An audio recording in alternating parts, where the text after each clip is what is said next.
হরহামেশাই একটা কথা শোনা যায়, মেয়েদের মন ক্ষণে ক্ষণে পরিবর্তন হয়। এটা ছেলেরা মেয়েদেরকে বলে। সরি টু সে, এই কথাটা যারা বলে তারা পাহাড়ের খবরেই জানেন না। একবার পাহাড়ে যায় দেখেন, মেয়েদের থেকে হাজার গুণ বেশি সুন্দর, মেয়েদের থেকে হাজার রকমের বেশি তাদের রূপ পরিবর্তন হয় পাহাড়ে। পাহাড়ে এই রৌদ্র, এই বৃষ্টি, এই মেঘ, এই গরম, এই ঠান্ডা, আপনি এটা বুঝতেই পারবেন না। পাহাড় এমন একটা জায়গা যেখানে আপনি নিজেকে নিজের মতো করে উপলব্ধি করতে পারবেন। বিশেষ করে পাহাড়ের মেন রূপটা দেখা যায় সেটা হচ্ছে বৃষ্টির সময়।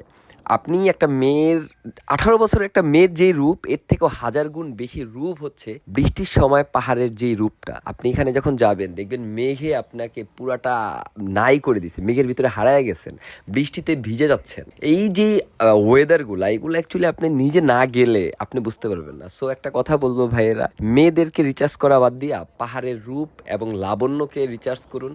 অন্তত মেয়েদের রূপটা ক্ষণিকের জন্য, কিন্তু পাহাড়ের যেই আপনাকে শান্তি, সুখ, সৌন্দর্য দিবে সেটা আপনাকে সারা জীবন, আপনার মৃত্যু অবধি আপনার মনের ভিতর থাকবে। আর ওভারঅল জায়গা থেকে ভাই, মেয়ে নিয়ে রিচার্জ করলে কোনো লাভ নাই, দিন শেষে লস। আর পাহাড় নিয়ে রিচার্জ করলে অনেক লাভ আছে।